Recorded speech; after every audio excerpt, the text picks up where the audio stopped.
Welcome everyone to this week's edition of the Focus TV. It's season 5, episode 55. We're joined by Octavia Wyatt, Raymond Lyons, Cardo Dudley Jr., Wilson Tarpe Jr. We got quite a bit to get through as always. Octavia's going to give you the latest with the NFC East, where everybody seems to continue to head in the right direction, making one of the more interesting NFC East seasons thus far. Ray's going to provide you an update on the Wizards. Wizards fans, with you, I don't know how you're going to feel about it. We'll see how that goes.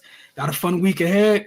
Checking some local college basketball, 9-450 breakdown. And obviously, if you guys saw some of the flyers today, you guys know we got a really big topic, a rapid fire. We're going to get to it, something a lot of people have been discussing. Feel like outside of you being like stuck under a rock, you guys know that Deion Sanders, has got a new job. So we're going to get to that a little bit later. I'll tell you, we'll start with you. So yeah, like you said, the NFC East is in a very weird space. I feel like this is probably the first time not in a long time, I guess, this season, but nobody lost this week, and we actually had two teams play each other, so that's kind of weird, right? So I'll go ahead and I'll start with those two teams. The Washington Commanders played against the New York Giants, and neither team lost. It was a tie, 20-20. Taylor Heineke was 24 of 41. 275 yards, 2 touchdowns, 2 carries for 6 yards. Brian Robinson Jr. had 21 carries for 96 yards and 2 receptions for 15 yards. Terry McLaurin had 8 receptions, 105 yards and 1 touchdown. And Jahan Dotson had 5 receptions for 54 yards and 1 touchdown. On the other side, Daniel Jones was 24 of 31 for 200 yards, 1 touchdown, and 12 carries for 71 yards. Saquon Barkley had 18 carries for 63 yards and 1 touchdown, and 5 receptions for 18 yards. And Isaiah Hodgkins had 5 receptions, 44 yards, and 1 touchdown. It was just a weird game. Honestly, before the game started, I was pretty sure that the Commanders would win just because the Giants haven't been playing well as of late. They started off really, really well, but the injuries have been killing them. And then on the other side, the Washington defense has been playing very, very well. They've been playing the run defense very well as well. And we know that when the Giants win, Saquon Barkley usually has a really good running game. Now in this game, he only had 18 carries for 63 yards, but a lot of that was supplemented with Daniel Jones's 12 carries for 71 yards. So they did pretty okay on the rushing side. I expected more for the Commanders as far as in that aspect because their front has been playing really, really well with Jonathan Allen and Deron Payne and everything. So they've been doing well on that aspect of it. Just wasn't that great this week. Again, Chase Young is still out. They've been talking a lot. I believe he's already off of IR. He was almost ready to play this week, but they have a bye coming up. So they held him out this week, and then they actually play the Giants again after their bye, and they say he should be playing in that game. So that would be interesting to see how they'll be able to maybe control them a little bit more when Chase comes back. But yeah, I mean, as far as Taylor Heineke, it's always to me the same thing every week. He's pretty up and down. He has highs and he has lows. When he's good, putting together the drive towards the end of the game. But he missed a lot of throws in this game. He overthrew his, receivers a lot. So they could have won the game had he been a little bit more accurate. So I'm still wondering, especially after the bye week, if they're going to come back with Taylor off of the bye week or if they feel like Carson is going to be the best chance for them. Because it's getting a little bit muddy between those two. But the Tide hasn't killed either one of their chances as far as the playoffs. But the Giants do have to play this week against the Eagles. So depending on how that shakes up for them, it will definitely make a bigger deal for the game when they play the following week. And it's already actually been flexed to Sunday Night Football, which is crazy. I don't remember the last time an NFC East team of the Commanders and the Giants got flexed to a primetime game. So that's a little interesting. It tells you kind of where we are this year in the NFC East. As far as the Commanders, most of the things that I really looked at, they had a lot of penalties in this game as well. They had 7 penalties. And I mean, most of it was from their line and from their tight ends. Their defense have been pretty good, like I said, for the last couple of weeks, but they also did allow 4 consecutive scoring drives in this game. And if they had contained Daniel Jones a little bit more, it could have been a little bit different for them in this game. Also, a lot of injuries are starting to pile up for them as well. They lost center Tyler Larson, as well as Montez Sweat, who was evaluated for a concussion.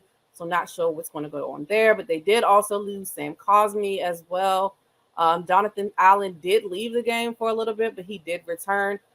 So this bye week can't come fast enough for them to kind of get some rest and relaxation and, and rejuvenate their body so they can be, for them have a playoff push because we're getting closer and closer to that time. The offensive line in the past couple of weeks have been playing a lot better. But granted, like I said, with the injuries that they suffered in this game, it was pretty abysmal for them. The offensive line hadn't given up a sack since week 10. The Commanders allowed 5 sacks, and Heineke was hit 10 times. So that's definitely not a recipe for a win. So like I said, hopefully for them, they're able to lick their wounds, get, a little bit better as far as injuries, get maybe, like I said, Chase Young back on the defensive side, and then make a playoff push for them for the rest of the season. For the Giants, like I said, the Giants blew a fourth quarter lead. They were pretty much up for most of the game. Until the Commanders were able to kind of put it together in the second half. They kind of really shut them down mostly in the second half. But again, injuries is another thing. The Giants secondary has so many injuries that they couldn't really do much. And Terry McLaurin and Jahan Dotson, who I said last week, I feel like they needed to get more involved, as he was this week with the 5 catches, 54 yards and a touchdown. They were just able to really, get away from the secondary and slip in and get some good scores for them that they needed. So it was good, as far they did what they could do. They're hoping that they can get some people back as well. They did get some people back. I think Evan Neal played in this game as well. So they did get some of the people that had previous injuries, but they're still nowhere near whole. We know that. And we know that their talent depth, unfortunately, is not the greatest in the league. So, when they have those people go out, it kind of gets harder and harder for them because they don't have that much talent behind the people that they do have. Azeez Ojulari and Kayvon Thibodeau probably, to me, was one of their better games of the year. They both recorded 2 quarterback hits as well as a sack each. So they were able to get to the quarterback, and I'm sure that they're going to be looking forward to doing that next week, the following week as well when they play them after the Commanders bye. Like I said, they will play the Philadelphia Eagles next week. And speaking of, I'll go ahead and get this over with. Philadelphia Eagles played against the Tennessee Titans. They defeated the Titans 35-10. Jalen Hurts was 29 of 39, 380 yards, 3 touchdowns, and 5 carries for 12 yards and 1 rushing touchdown. Miles Sanders, had 10 carries for 24 yards and 1 touchdown and 2 receptions for 14 yards. Arthur Juan Brown, 8 receptions, 119 yards and 2 touchdowns. And Devontae Smith had 5 receptions, 402 yards and 1 touchdown. I mean, A.J. Brown got the Titans GM fired. It's just kind of wild. As you know, he was traded to the Philadelphia Eagles on draft night. And I hadn't really heard reports about this until recently that, Vrabel really did not want to trade A.J. Brown, but the GM was kind of like, nah, we're not paying him that, and he got to go. And now he's gone. And of course, in Philadelphia fashion, I saw a viral video online of plenty of Eagles fans at the game flipping the bird to the Titans ownership box, which was kind of weird, crazy, but I don't expect anything less from us. We're just a little bit rowdy, so that doesn't surprise me that much. AJ Brown had over 100 receiving yards and pulled in 2 long touchdown catches. He made an incredible catch on the sideline that he just wasn't able to get his second foot in. So, of course, they just go back on the other side and gave him the same play just on the opposite side, where I've heard a lot of controversy on this play as well. Was it offensive pass interference? Because he just kind of ran over the defender. But, I mean, A.J. Brown's a big guy. So if you can't catch him, you got to get out the way. So wasn't that surprised. But all in all, outside of just A.J. Brown, of course, it was a great all-around team win on all 3 phases of the game, offense, defense, and special teams. Special teams had struggled a lot last week. And, a lot of people, well, I don't know a lot of people, but, there were rumblings that if the special teams coordinator should be fired. But as you see, they were able to turn that around pretty quickly. It was probably the better game, the best game that I've seen for Britton Covey. He's been designated as a punt returner, and he did okay in the preseason, but it hasn't really translated into the regular season as of now. But this is probably his best game as a punt returner for us. He had a total of 99 total punt return yards in this game, which is second most in the game this year, only behind Marcus Jones, who had the 109 return against the Jets a couple of weeks back. So it was probably the best um, special team performance that they had. On offense, I mean, Jalen Hurts is playing out of his mind. Coming into week 13, he ranked fourth in total touchdowns at 25. He added 4 more with the 3 passing touchdowns and the 1 rushing touchdowns against the Titan defense that a lot of people said, of course, we would have issues with. They have one of the best run defenses. And then, of course, on the other side, they have one of the better running backs in the game. And, of course, the run defense for the Philadelphia Eagles has been lacking recently. Jordan Davis did come back, although he didn't play too many snaps. He's still getting acclimated after not playing for a couple of weeks. But it was nice to see the other rotation, Linville Joseph getting a little bit more comfortable, Sue getting a little bit more comfortable.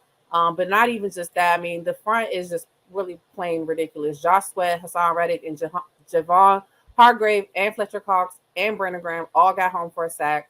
Reddick credited with 8 pressures. So they were after Tannehill the whole time. There was a couple of plays where Tannehill was actually able to kind of get away from them, use his legs, use his feet, especially because he had a bum ankle. But he was able to get out the box a couple of times, but they were really able to clamp it down eventually. And I was very impressed with Reed Blankenship, who started for Chauncey Gardner-Johnson, who's out with the lacerated spleen. He only allowed 2 catches for 10 yards on his side, which was very impressive, as this being his first start as a safety. So, I mean, just all in all, they played really, really well. For the offense, also, like I said, for Jalen, probably one of his better performances. His second quarterback to rush for multiple games with 3 or more touchdowns and passes of 25 yards downfield since 2006. Only since basically, they really started tracking the air yards as far as ESPN. A.J. Brown, Devontae Smith, first wide receiver duo with both over 100-plus yards since when Nick Foles threw 7 touchdowns in a game for us. And I just like the fact that they are able to win in multiple ways. Last week, they were over 350 yards of rushing, and then this week they were over 350 yards in passing. So it's good to see that they're able to win in different ways, especially, I would say, against probably one of the better teams that we played this year since the knack on us is that, they haven't played great top-tier teams. I would think that, granted, Tennessee has had a kind of up-and-down season, but they were considered a good team in this league. So it's nice to see them, put together a full game. They'll have to do it again, of course, against the Giants next week. Hopefully the run defense stays the same, because I can't see Saquon not going off, because he plays us really well. So it'll be interesting to see how that goes. Last but not least, I mean, what can I really say about this game? The Dallas Cowboys played against the Indianapolis Colts. They defeated them 54-19. Dak Prescott was 20 of 30, 170 yards, 3 touchdowns and 1 interception. Tony Pollard had 12 carries, 91 yards for 2 touchdowns and 2 receptions for 15 yards. Zeke had 17 carries, 77 yards, 1 touchdown, and 3 receptions for 14 yards. Malik Davis had 3 carries for 29 yards and 1 touchdown. CeeDee Lamb had 5 receptions for 71 yards and 1 touchdown. And Michael Gallup had 4 receptions for 23 yards and 2 touchdowns. So, yes, I had to equate for every single score that they had on the offensive side, but they had a lot of scores on the defensive side as well. Malik Hooker, who played against his previous team, he had probably, I would say, one of his better games, if you want to throw that out there, with all of the disruption that he was able to do during that game. So it was a pretty sound game for them. Malik Hooker recorded an interception and a 38-yard fumble return for a touchdown against his former team. So he had a pretty good game. Tony Pollard scored his 10th touchdown of the season, matching his total in his first 3 seasons. So that shows you how much he's grown, how much I think he should be the lead back. I'll say it. Don't get me wrong. Zeke is still a great running back, but I just think it should run through Tony Pollard if they're really looking to continue and, have that playoff push. The 33 points that they scored in the fourth quarter was the highest scoring fourth quarter in NFL history. I'm sorry, second highest scoring fourth quarter in NFL history, which is wild. Because throughout most of the games, it was pretty close. At the end of the third quarter, it was 21-19. The Colts were able to hang around. They had some good catches from Alex Pierce. And they were able to kind of keep it, there as close as they could. But they had a lot of miscues in the fourth quarter. They had a lot of fumbles, of course, and interceptions that the defense was able to take advantage of. And they just blew the doors open off of that. It was kind of tough to watch. It was just like, wow. It was a very competitive game in the first three quarters, and then it just kind of all went to hell. But if you're a Cowboys fan, of course, that's a great thing for you. Me, I was kind of hoping that the Colts would do something. But yeah, it didn't happen.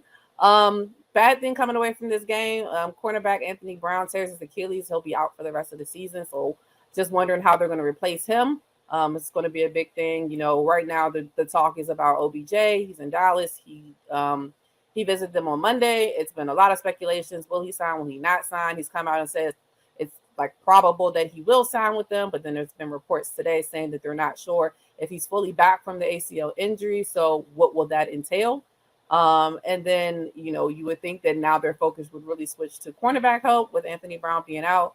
So I'll just be interested to see what Jerry and his sons and daughters and all of them decide to do when it comes down to it. Last but not least, CeeDee Lamb, I mean, he's had a lot of really good games this year. I think this is another one that you can just add to the list. I mean, he had an unbelievable touchdown, that he had where everybody thought he was down except for him. He knew none of his body parts hit the ground, and he got up and he ran in for that touchdown, which is definitely a heads-up play. And I mean, he just has he's just been pretty much doing everything. Everybody said, could he be a number one? He's definitely showing that he can. I mean, he's also been an impact out of the backfield. He had back-to-back carries for 23 yards rushing in the game, and he's just having a really, really good season. So interested to see if they do sign OBJ, how that not affects him, but how much that either draws more to him because they don't think that OBJ will be able to do anything, or vice versa. So just trying to see how that would affect him going forward. And then probably the best news for the Cowboys is Tyron Smith is preparing to come off of IR. Their offensive line has been playing well this year. I think a lot better than anybody really expected them to do. Tyler Smith, coming out from the draft, the big knock on him was that he was very, penalty prone. And I think he's done a really good job with that this year. He's played very, very well. I mean, they still even gotten some left tackle play from Jason Peters at 40 years old. He's starting to come back in a little bit more. But with Tyron Smith getting ready to come off of IR, I think they opened the window for him this week. I don't think they said they have any padded practices this week. So we'll see how it kind of shapes up. So he could play Sunday. But just the fact that he's gearing up to be ready to go would just add a boost to the Cowboys going forward. So they have I'm going to be completely honest, they have a very easy game next week against the Texans. The Texans got shellacked by the Browns. Defense was just everywhere for them. So I expect the Cowboys defense that is much better than the Browns defense to kind of do the same. But again, we know any given Sunday, you never know. But I expect fully for them to defeat the Texans next week. So we'll have 3 games next week. Well, 2 games, excuse me. Eagles and the Giants, and then the Cowboys will play against the Texans, and the Commanders will be on a bye. All right, looking forward to next week's update in NFC East. All right, Ray, what's going on with the Wizards? Embarrassment. Plain and simple, man. It's not too many ways to sum up their play recently. They're on a 3-game skid. They dropped games to Brooklyn, Charlotte, and most recently the Lakers, and they play the Bulls tomorrow night in Chicago. But yeah, man, they just been doing this thing where they go down big and try to make up for it all with the surge late in the third or early in the fourth quarter. That's just not how you win games at the professional level. And again, it begs the question: if you can play something that resembles competent basketball for 12 minutes, then you should be able to do it for the entire game, man. Like I don't know what their issue is, but it's a reason why they're sitting at 2 games below 500 right now. I know they've had some injuries throughout the season, but it's no excuse for the product they've put out at this point. And Bradley Beal just went down with the hamstring injury. They say he's going to be out at least a week, but who knows, man? That's that's a tricky thing to be messing with. And they host the Clippers on Saturday, which is going to be probably a bloodbath because they're fully healthy, and John Wall is going to be back in the building, and we know what his departure looked like from here. So I'm pretty sure he's had that date circled. His first game back in DC when he was in Houston, he put on the show, and he was only playing half his normal minutes at that time. So, man, they just got to do a gut check. That's all it is. Cardell says it every time we do Outlook. Is they just not showing any heart, and teams are recognizing that. They're not respecting them. They're going right at them, and they just smacking them up and down the court. Man, it's really nothing more to it. Somebody's got to get upset. That's what has to happen. And I'm not sure if anybody on this team or on the sideline, possesses that. Hopefully somebody proves me wrong. But yeah, somebody got to step up and take charge of this thing because it's going off the rails rather quickly. And, we're in December now, and they got a tough month. And before you know it, it'll be All-Star break. And by then your season could be over, depending on where you are, even with the expanded play-in format. So they just got to look themselves in the mirror and get it together quickly. Other than that, it's just not much hope for them at that point. And it's a shame because they shouldn't be here. They definitely should not be in this position. We talk ad nauseum about, the talent on this team, their veterans, the pieces that they have. Hopefully guys getting healthy again will help. They miss Rui tremendously. They miss DeLon Wright tremendously. And then with Brad going down recently, it just adds to the problem. But at some point, the guys that are on the floor, they got to have some pride and they got to play. And, they got to show that they're professionals, and they just haven't been doing that. So, hopefully it's a more uplifting update next week. But yeah, that's totally dependent upon them. I can only talk about what they give me to talk about. So, yeah, that's those are your Washington Wizards. And with that, we'll head into our first break of the night. You're watching the Focus TV.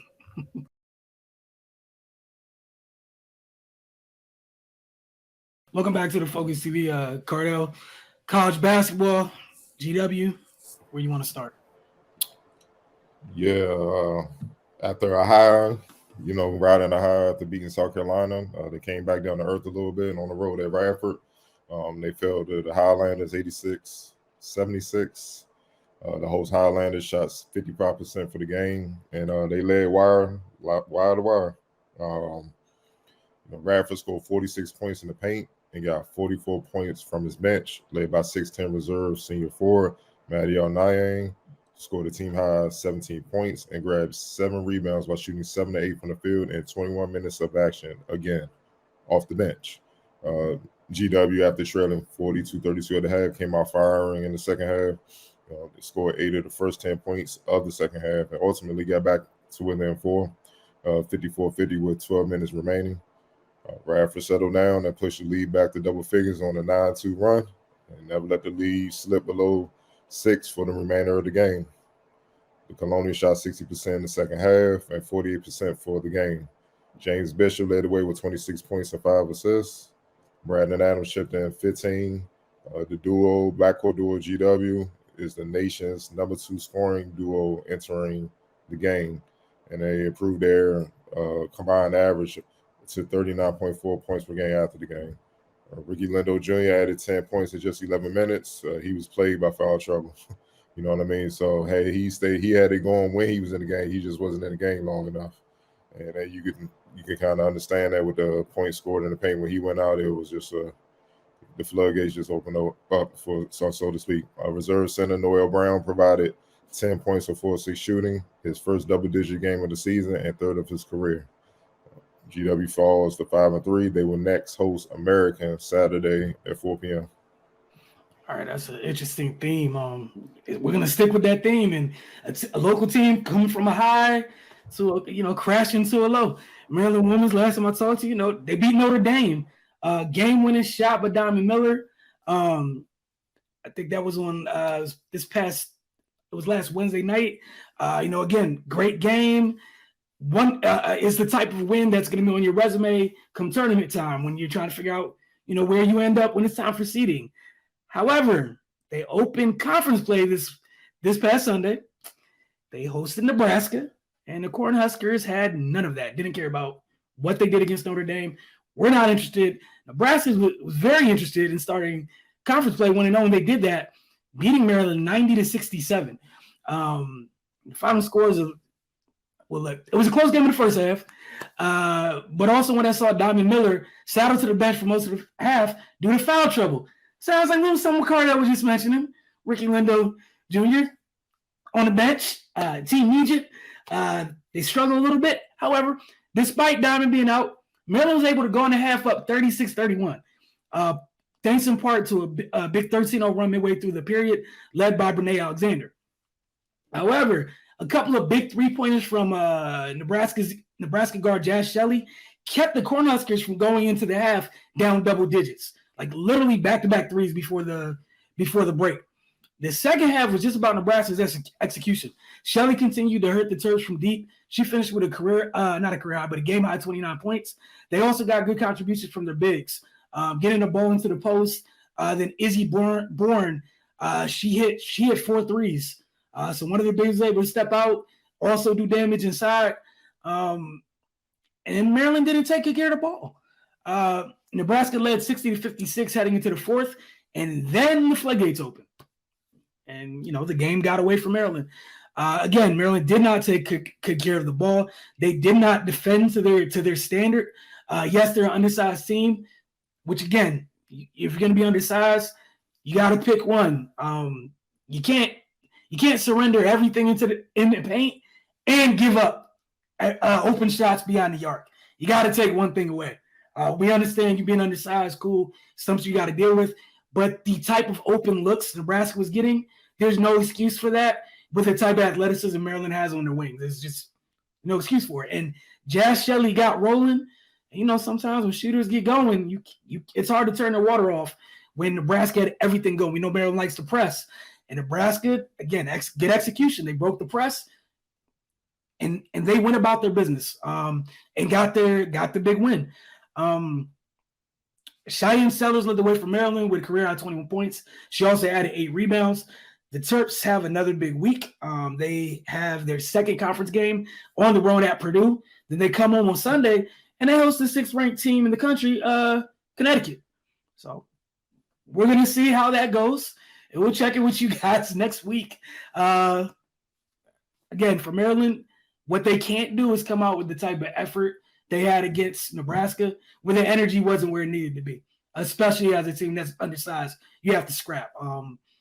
Wasn't expecting to have any, wizard through lines there for Maryland women's. So I'm anxious to see how they respond there because they did not play to their standard defensively. Again, the size thing's a size thing, but you got to scrap, and they typically do. They did not this past week. As for the 9-4-50 breakdown of a drop between jab combo move. Again, a drop between jab combo move followed by our second break, and then rapid fire, which should be oh so fun tonight. Definitely going to enjoy that. You're watching the Focus TV. Today we're going to break down a move coming downhill towards the top of the key. Starting with my right hand, I'm going to show it to you with my left hand as well also. The move is going to consist of some footwork, some jab work as well also, and 3 dribbles. So we're going to start with the breakdown here of the first part of the move. First part of the move here is we're dropping the ball with our right hand going between to our left. Dropping it here, but we're jabbing to our right. So that's the first part of the move. We want to exaggerate that. So we're dropping the ball between to our left, and we're jabbing to our right. So here's what it looks like quickly. So make sure you exaggerate that part of the move. Now, after we exaggerate this part of the move, we want to take a slight pause, okay? After the slight pause, right? So after the slight pause, and then a crossover. After that crossover, we go back between quickly, okay? So we're going with that drop between, which is going to be quick. Our pause is our slow down, and then we're coming back fast again. Here, cross between, shot. So let's break it down.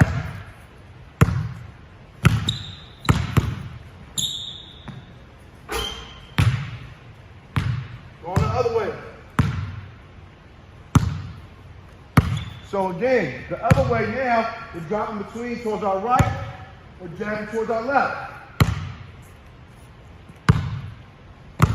That's what it looks like. Then after that part, jab, we add the cross, and then we go back between. So here it is.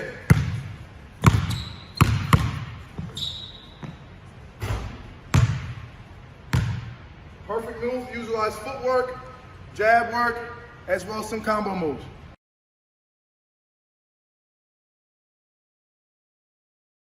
Welcome back to the Focus TV. We want to thank Jamal Hayward for knocking out this week's installment of the 9450 breakdown. That said, Cardell, the floor is yours. Rapid fire. Yeah, we're going to get right to it. As we all know, Deion Sanders left Jackson State, and he took the head coaching job at Colorado, which upset a lot of people in our community, and some others were like, he did what was best for him. Why everybody hating? Why all of the people who were upset at that move hating on him? Many questions I'm gonna ask throughout this conversation. We have three people on here that got their education at HBCUs, so it's a different take when you've actually been there than somebody who's been on the outside looking in who don't really know, even if you're black. You know what I mean? So it's a perspective that you just won't have. So first question is, I want to ask, I'm gonna start with you, Octavia. Do you feel like he sold Jackson State and HBCU out by making this move?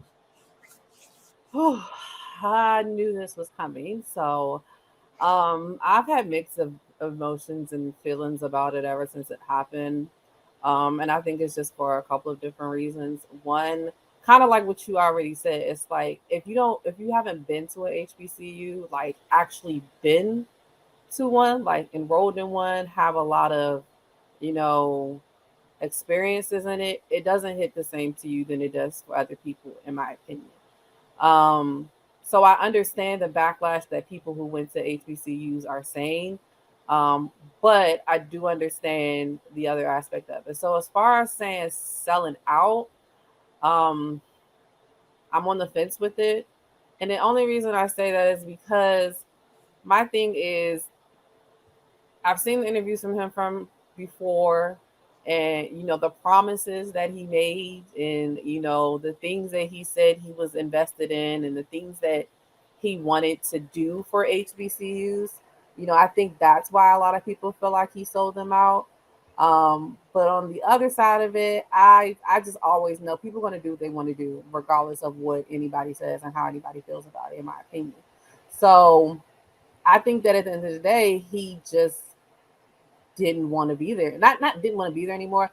I mean, as a head coach, you're always looking to move up. Like that, I understand that. That is the goal of it. But I don't like the way he kind of in a way like sold a dream in a sense. I think that's the bigger issue that people are really kind of upset about, is that all these things that you said you wanted to do, it's like all of that's gone now because you got an offer at Colorado. And I think that's part of the reason too. I mean, it's not like it's a top Power 5 school where it's like, okay, this is like a really big opportunity. Now, granted, an opportunity is an opportunity, however that person particularly looks at it. But I understand why they would be upset. If I went to Jackson and I was a player there, I probably would be upset. If I redirected everything that I decided that I wanted to do before Deion Sanders told me what his plans were for me, I would be upset.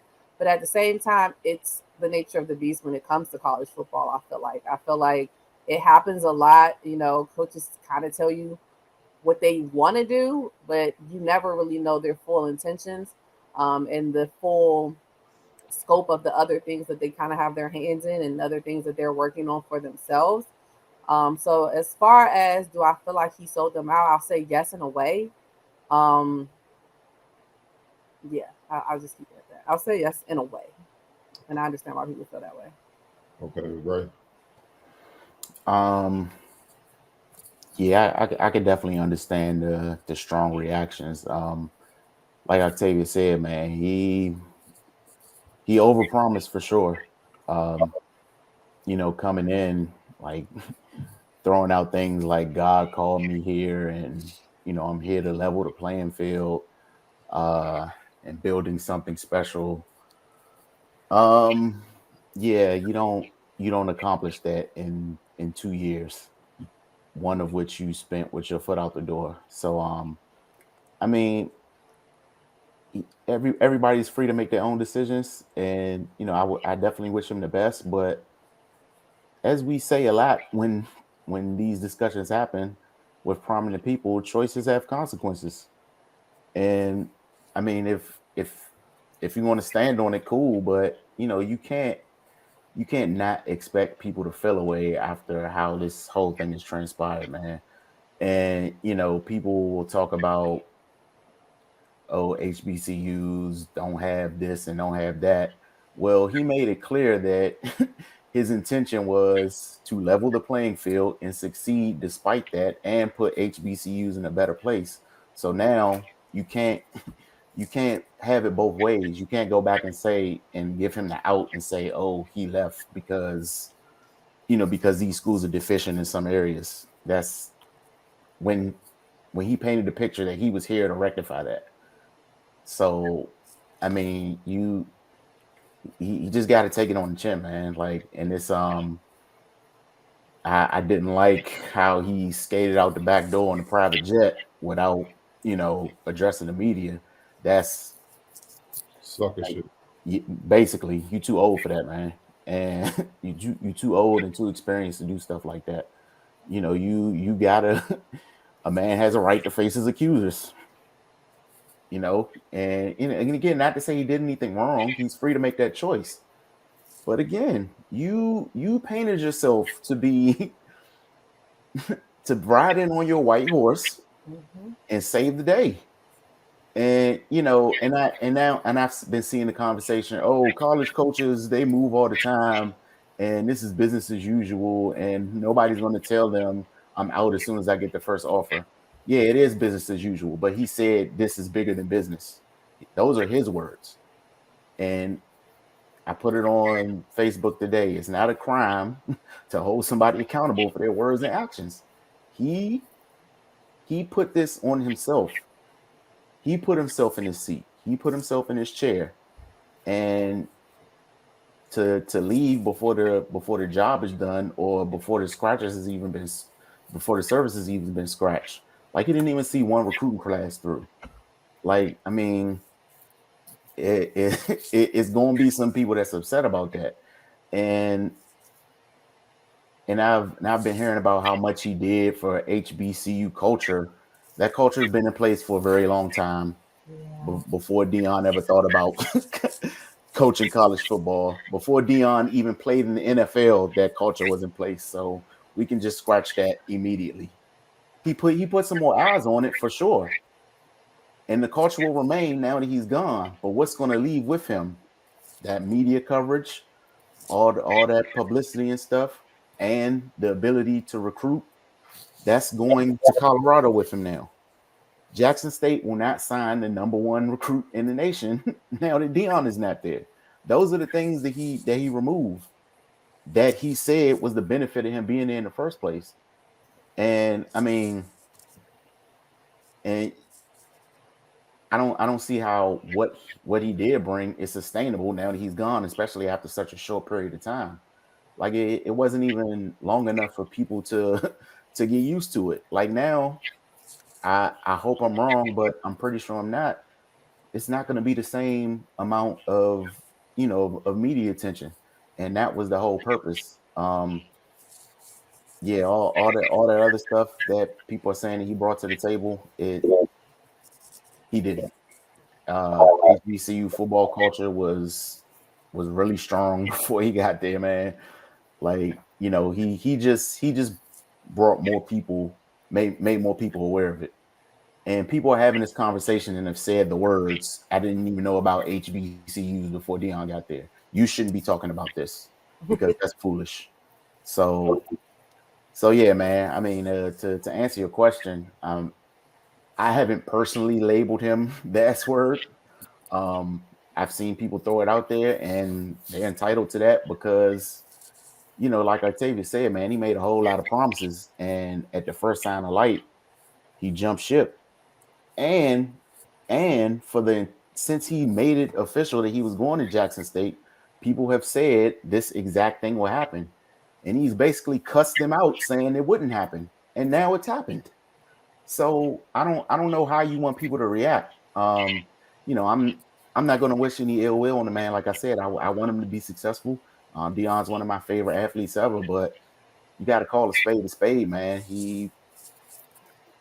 This could have been handled a whole lot better. I didn't expect him to coach there for the rest of his life.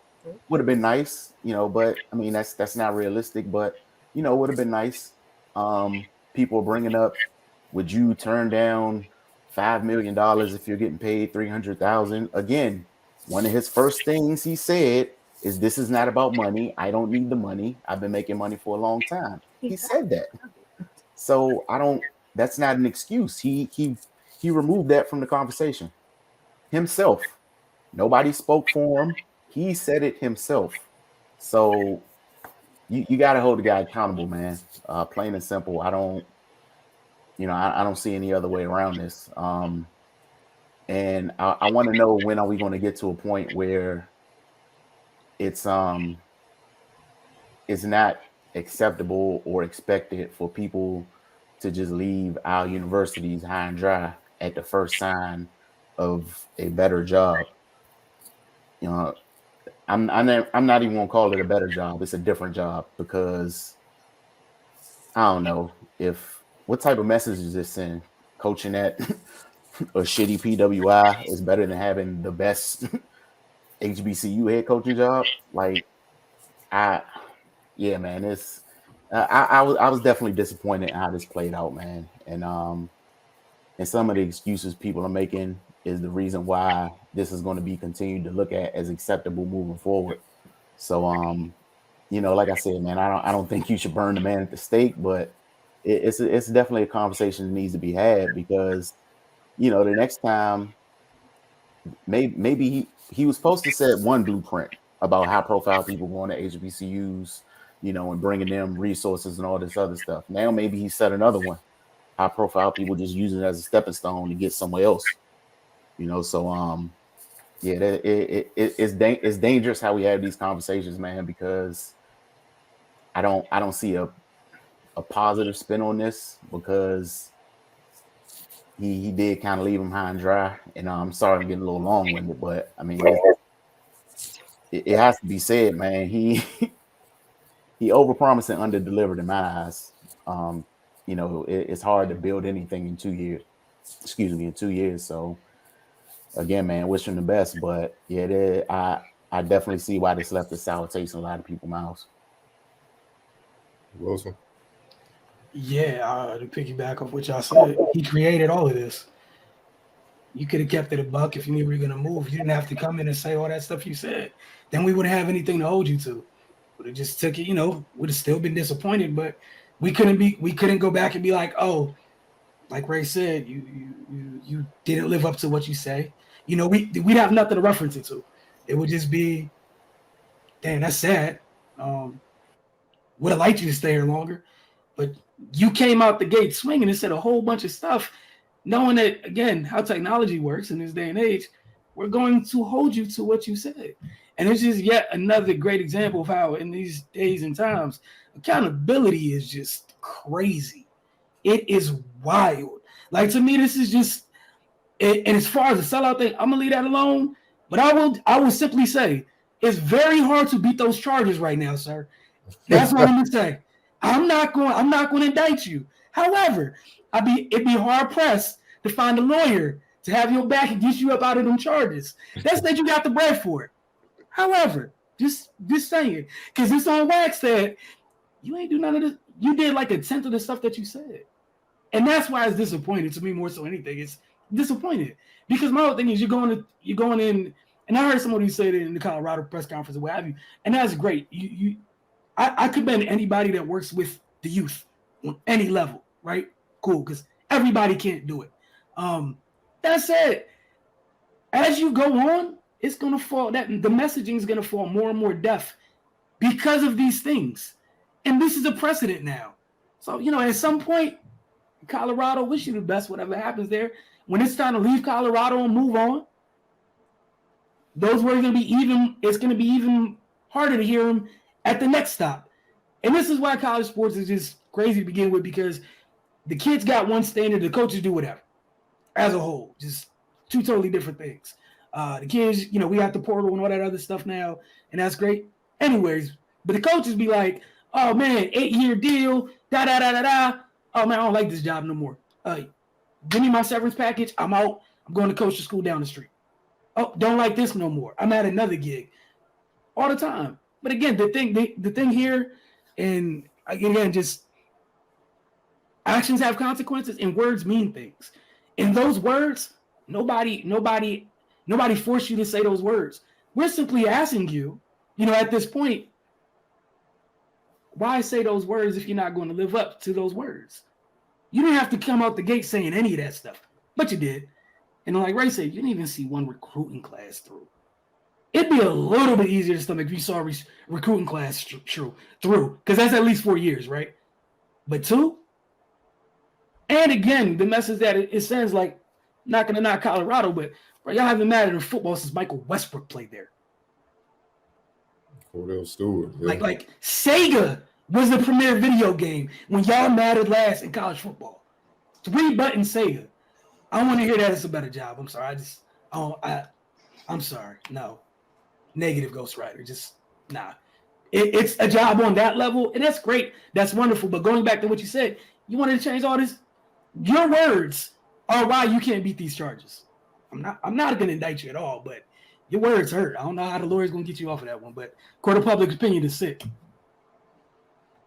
Yeah, for me, if you'd have just kept it about football, like press conference, I'm just coming here, make an impact at Jackson, get us back to being a powerhouse like the days of Walter Payton and all that, fine. You kept it football. Just keep it football.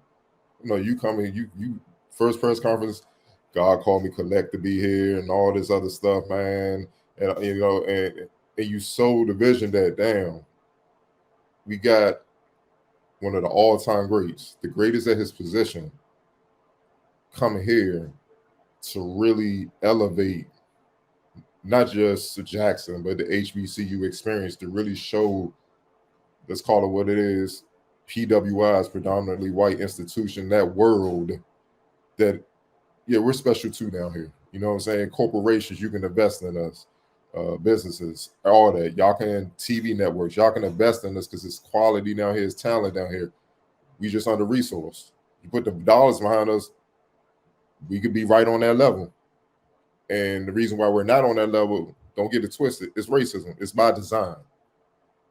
And someone who played at both in college basketball, you understand the dynamic and resources. Like my JUCO school, which is mostly JUCO, so white man and all that, the administration mostly whites, shouldn't have had more resources than HBCUs at Lincoln. And when I try to finish up at Bowie State, that's wild to me. That's a 4-year school.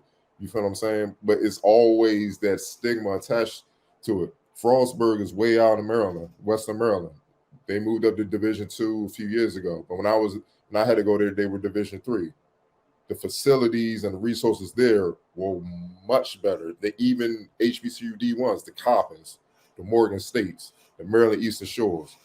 The facilities and everything, you go visit, they look like, Frostburg look like the Division I program compared to those schools.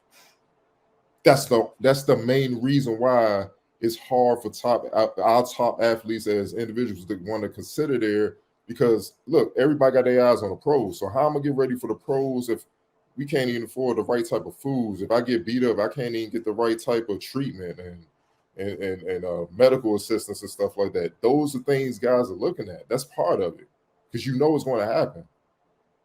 That's all it is. That's what Dion provided. He got the facilities upgraded. Remember when he first got there, the turf was terrible. Like it's public schools in our area, high schools that the field look better than that, and that's a college. He got that fixed up. He called some of his NFL connections. his business dealings. They all investing money. Next thing you know, Jackson State looking nice. So now you got the facilities. You going into these top prospects' home. All you gotta do is be like, yo, you come play for me. I'm one of the greatest of all time. I get you where you need to go. You can trust that because you know he's one of the GOATs. That's what's also blowing me about when people saying, like Shannon Sharp is saying, hey man, you could just follow the blueprint. No, you can't. It's only one Deion Sanders, dog. It's only a handful of dudes that can walk around and say, I was the greatest at what I did. There's only a handful of those dudes, man. And women as well, on the women's side. No disrespect. You can't just, like, what's my man, Eddie George. He's coaching at Tennessee State. No one's caring because he's not winning. And I don't mean no disrespect to him, but I'm saying, no, he's not winning, but he was never on that level of prime when he was in the NFL, even though he was a nice running back. He was never that. So he cannot, and he's not the salesman that Deion is. He don't have that personality. All that's accumulation, all those qualities to bring all these eyes on that. So he can't do what Deion did. That's one of a kind. That's why people got behind him, because it's like, yo, he one of us. He's speaking our language. He's definitely interested in helping our young fellas get better and stuff as grown man. He's building it up. And as he helped Jackson State rise, the NFL, all these white, they're going to get behind it because there's so much hype and all that. Look at all the celebrities that went down there. They ain't give a damn about HBCUs before. You seeing all types of social media influencers and rap artists, Rick Ross, all them, Gillian Wallow, they down there, Snoop, everybody just pulling up, man. Everybody pulling up down there just to be a part of that, me around our people and stuff.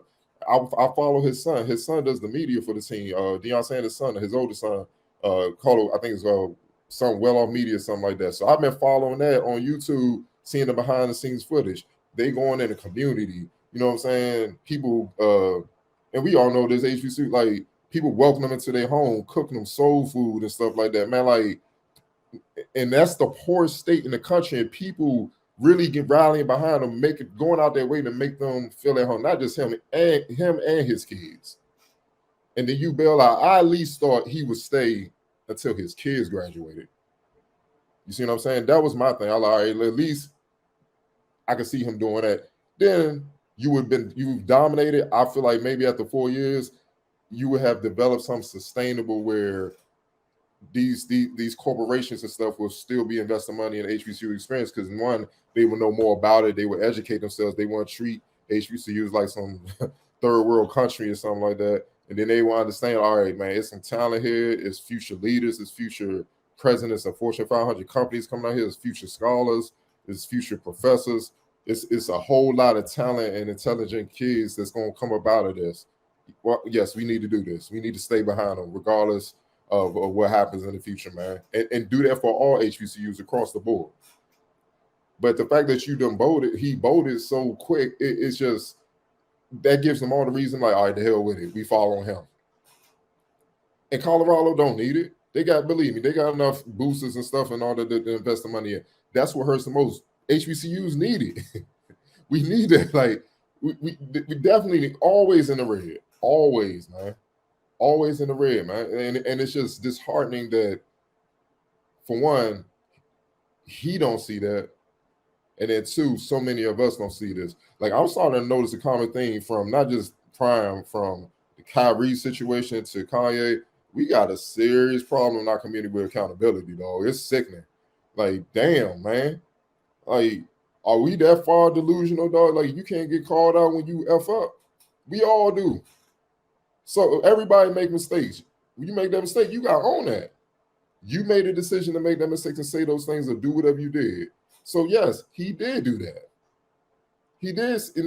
I'm not gonna say he's a sellout, because he also helped a lot of people and stuff like that. But he did sell out Jackson State. He did sell out HBCUs. You sold them out. You used them as a stepping stone because you couldn't get a job. If these people believe in you, why ain't they give you a job at first? You still Deion. You still put in years of work coaching on the high school level, the grassroots level. What was the difference? And here's the thing people not understanding also, because I follow his oldest son, who do the media. Shiloh, the one that the safety, he was at South Carolina. He transferred there. So now with the rules, they'll give you a pass on the year. Cool. You can go there and immediately play. Now what? Now that I'm pretty sure Dion, like, you gotta come with me, because it would probably be too much of a backlash for him to stay at Jackson State. That means he would probably have to sit out. So how does that benefit him? And what people don't know is Shiloh, he's one of the kids that got his own mind. That's why him and Dion always clashing, right? But he invested in Jackson State. He actually went and trained with the band. That's how much invested he was. Like, when he scored or interception score or got a big hit or something, he would always do the band routine. He would come out with the band. He would do the band and then point out with it. Like, he really got involved with that whole HBCU thing. He loved it. Why you think he wasn't at the press conference in Colorado? Why you think the mother was tweeting out what she tweeted out earlier today? So don't think, if it was all good, why is his son not there? You know what I'm saying? His son would be right there beside him. Like, man, my pops, he's elevating him. Why would I want to support him? That tells you it ain't all good, man.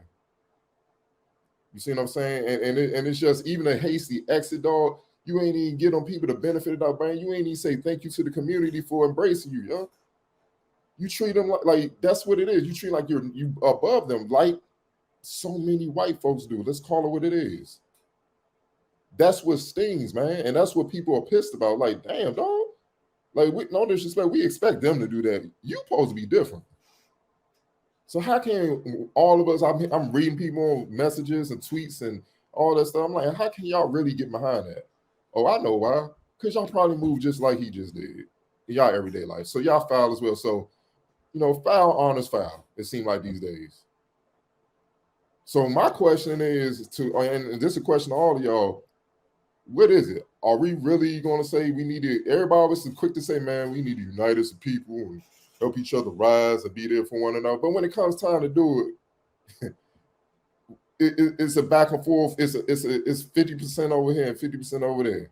50% people saying they're willing to do it. The other 50% like, yeah, look, I don't know about that, man. I gotta give up this, all that. Hey, y'all work hard, y'all can get where I'm at one day, hopefully. So what is it? You can't have it both ways, y'all. And that's what he pretty much sold, and he pretty much showed. So no, this is gonna be devastating. It's gonna be devastating, man, because now that's gonna set Jackson back, the poorest state, the poorest state in the United States of America that really needed it. You see what I'm saying? And the thing is, what was all that investment, the stuff you went through? You damn near got your leg amputated. You getting treatment. Those are people down there that held you down. That wasn't them white folks up there in Colorado. All that stuff. Embrace your daughter on the basketball team. Embrace your kids. Took care of them and looked out when you wasn't around and stuff like that. What about all them? Like, it just screams it's me. It just screams, I got to do what's best for Prime. And all that you saw, which it's just reality. It's BS. So my thing is this, which way is it, man? And I'm asking y'all this question. Which one is it? Is it we need to rise as a people? And do y'all believe that's even possible? Y'all going to take y'all time. Get back on you, Octavia. Yeah, I mean, I've always been like this type of person. Like, I'm tired of hearing it because I don't think it's ever going to happen. And it's sad to say, but I don't. I mean, we always talk about, even just as an example in this area, it's a crab mentality. People always trying to bring each other down. And when you have that, and then you have some people that want to help, but then those people bring those people down, then those people don't want to help anymore. That's human nature. So that's why I feel like stuff like this, like you said, perpetuates it even worse. Because it's like, dang, here I am, the people that are in Jackson, here I am, like you said, embracing him and believing in what he's saying, getting behind him. Maybe somebody who never, like you said, ever heard of an HBCU is now like, oh, okay, this is what they really do. Maybe it's helping somebody learn. And it's like, now all of a sudden you flipping the switch and you're doing the opposite of what you intended when what you said you were going to do. So it's tough for me because it's like, I want to get behind it, but it's like, I always feel like it's a waste of time because the same stuff keeps happening over and over again. And like y'all even said too about, it's now setting I feel like it's setting an even worse precedent than it was before he even got there. Had he just left it alone, there are people who are actually trying to do the right things for HBCUs. They're just not as prominent as Dion.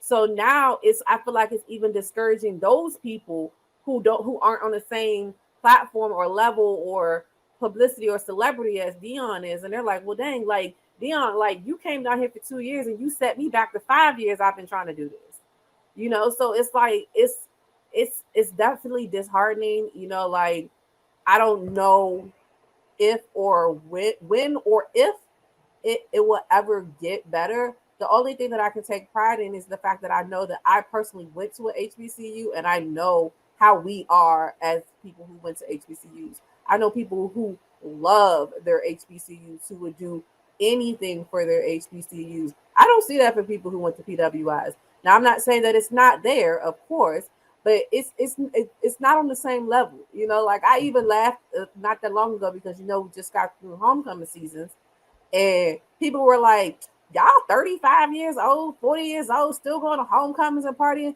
You're damn right we are, because I love my school. I love the time that I was there. I love everything about my experience there. So you damn right I'm gonna go back to my school and celebrate. You ain't been to your PWI in 50 years. Like, so what have they really done for you outside of maybe giving you a degree? And as we all know, the debate on college degrees is something that's a whole different topic than what we're going on with now. So it's like, so what is it really? Like it's just real disheartening, because to say that majority of the top professional sports outside of, let's say, hockey, baseball, the two dominant sports that we know, majority of those players are Black. Let's just say what it is. They are. And if it's not the majority that's Black, the majority of the people that are good, let's say that, are Black. So if we just get down to it, it's like, so you can't tell me that it can't work for a predominantly Black school. Because, I mean, most of these kids are coming from predominantly Black areas. That's the part that's crazy. They're coming from predominantly Black areas, in areas where they've grown up their whole lives and where they're comfortable. And now they have to go outside of their comfortability to go somewhere just so they can get an opportunity to reach a dream that they've probably been dreaming their whole life. Because as we know, in the Black community, that's what most people look at to get out. Unfortunately, it is what it is. They're looking at a sports aspect to either get out, stay out of trouble wherever they are, or whatever it is. So it's like, why can't we reinvest in those kids and in those areas? And it's just sad, I just feel like Dion just set us back even further. Like, I feel like it would have been better had he never even came, never promised anything. Let us go by what we do. Like, granted, I know it's been a slow and steady climb for us, and maybe, he put a little bit of a spotlight on us for a while.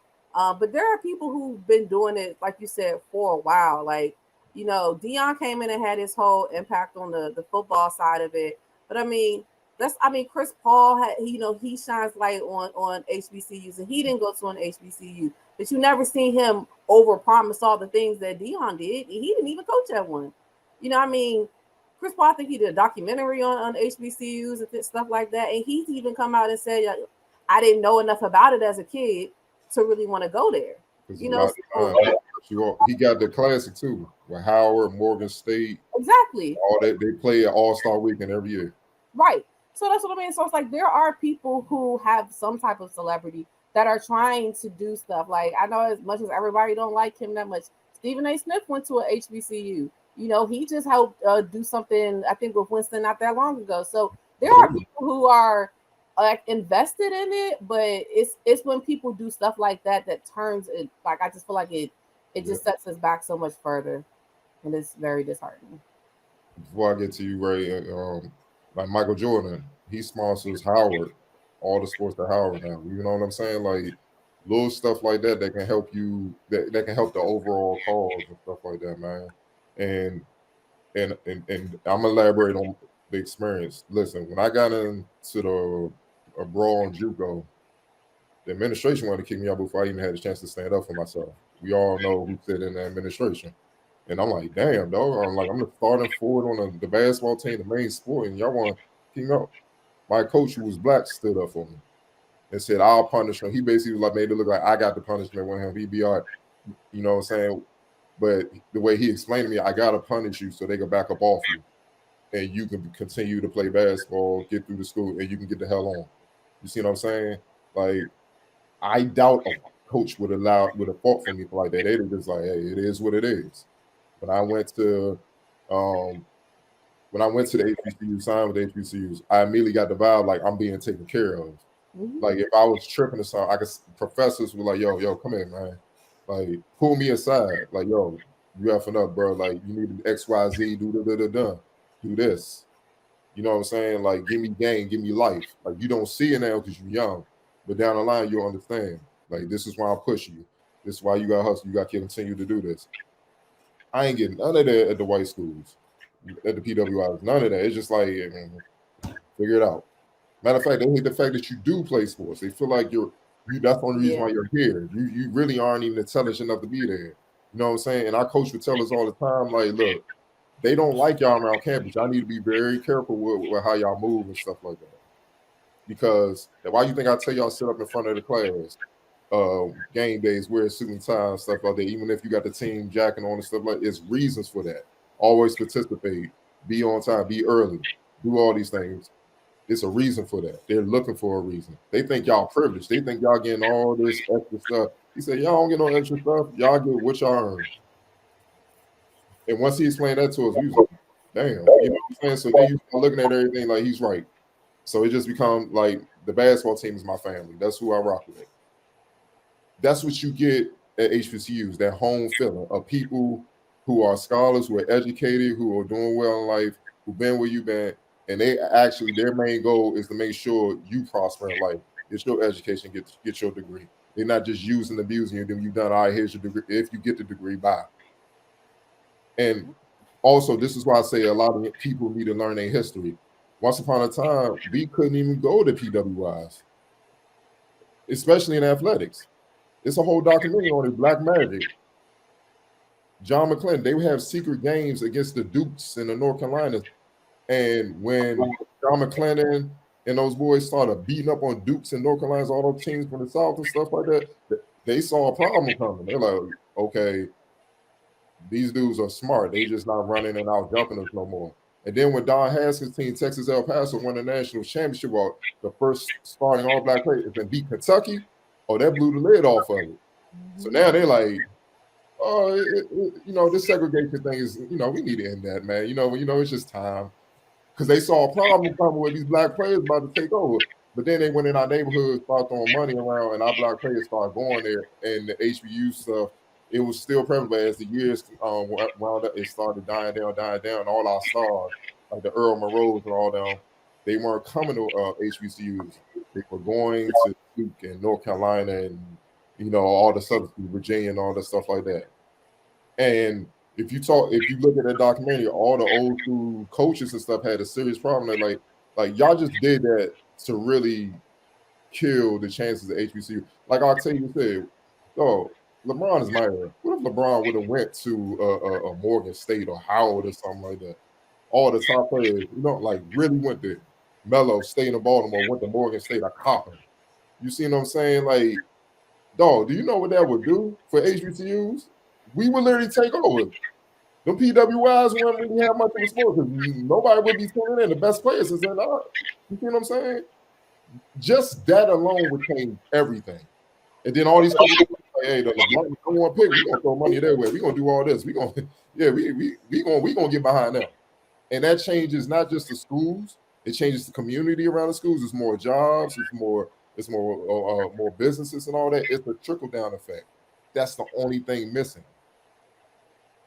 That's why I don't understand why people don't understand how bad this is. Because Deion, I feel, had the everything you needed: the cachet, the resume, the talent, the know-how to elevate an HBCU where they're on par again with the top PWIs. There's a reason why Nick Saban got pissed and said what he said early in the season when he got Travis Hunter. Mm-hmm. He see it too, and Deion just basically threw that all away. Just for some other, who knows what his reason is. You threw that all away. And that would have been, and honestly, if he had stayed and built it up to that point, the post-playing legacy will be even greater than what he did in his Hall of Fame career. And later on down the years, we will be applauding him like everybody did Muhammad Ali when he didn't back down on his stance with the war, and then everybody figured out down the road, oh, he was right, it was unjust. Damn, man, we did that brother that bad. The heavyweight world champion.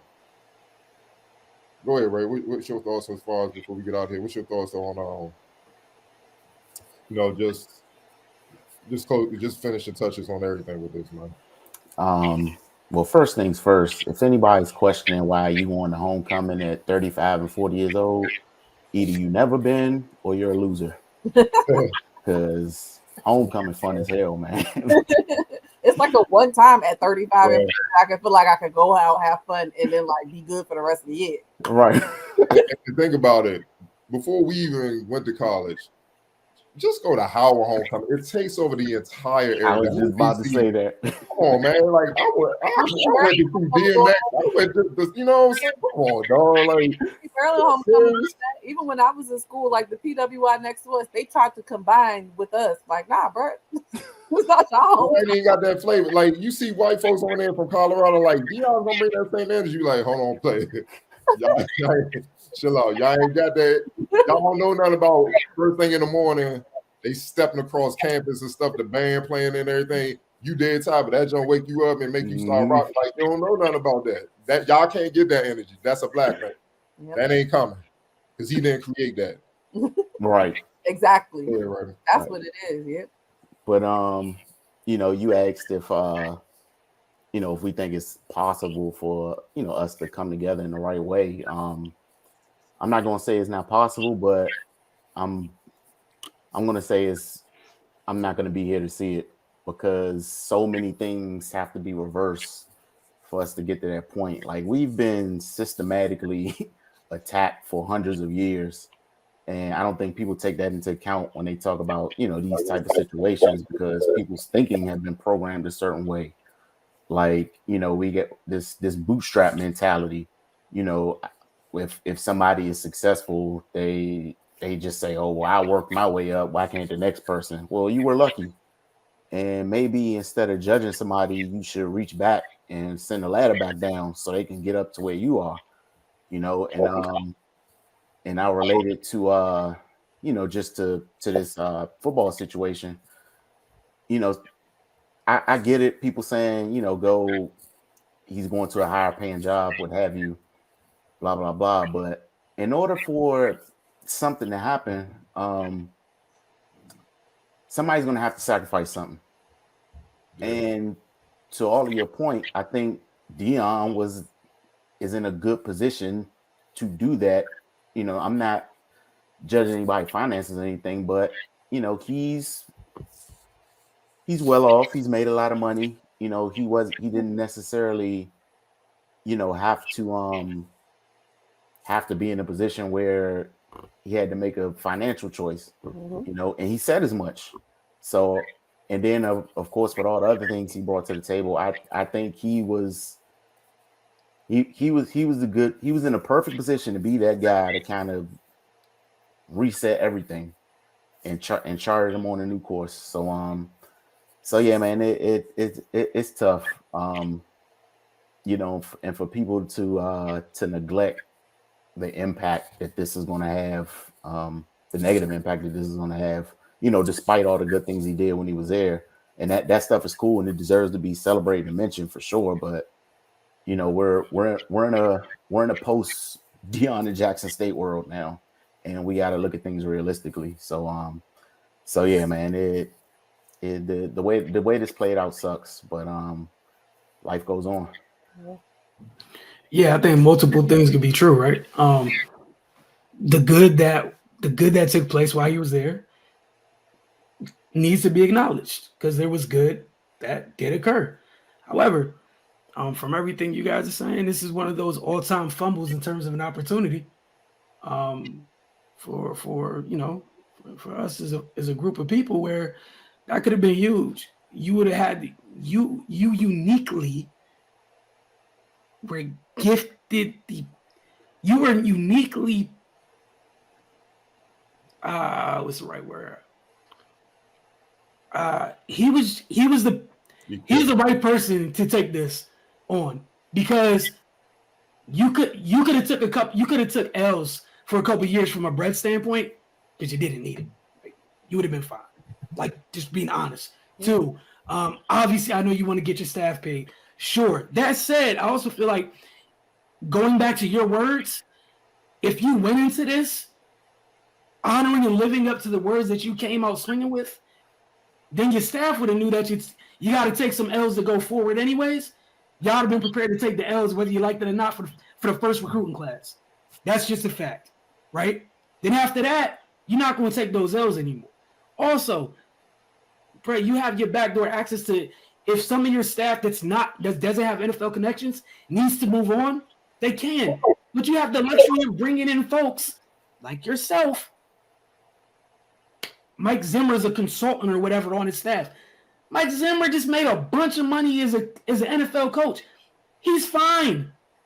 That's why he can be on your staff. It's fine. Again, just uniquely positioned is the word I was looking for. I'm sorry. To where you could have done that, where you could have filtered out some of your staff who needs to make money and get paid and move on, and that's fine, and fill it with folks who don't need it. With folks who, this is what I'm doing in my spare time. With what's Phillip Rivers doing right now? Coaching at a high school. Do we think Phillip Rivers is doing that because of the bread? No, Phillip Rivers is doing that because he feels like it. That's why. I'm sure Phillip Rivers probably doesn't even check that paycheck from that school if he takes it. Like, come on, man. So, again, that's what you were uniquely positioned to it, and it was an all-time fumble by you, and you're going to have to wear that. That just is what it is. You'd have to wear that from here on out. I'm sure there will be good that you do every stop going forward. However, I don't know if the good's going to outdo the potential that was fumbled here. And also, before you close out, for those saying that Jackson State can sustain after Deion because of blueprint and all that stuff, here's the aftermath already. They've had 3 top recruits decommit already. Robert Lockhart III, senior wide receiver, had all types of offers from Maryland, Liberty, UMass, and Colorado. 3-star defensive back Twan Wilson, he decommitted.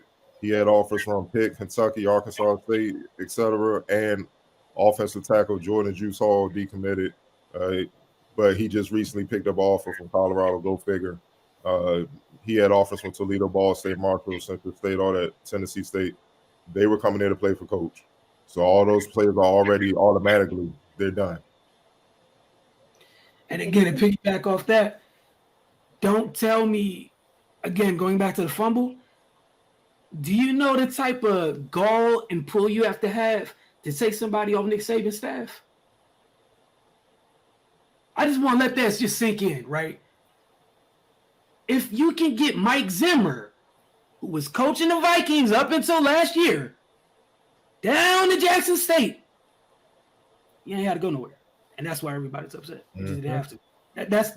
That's what it is. And again, I don't have the HBCU experience. I'm the one member here that does not. However, it's not that hard. And this is where I struggle with it. If you don't, it's just not that hard to shut up and listen. 1. 2, also, it's not that hard to understand why people are upset. It's really not.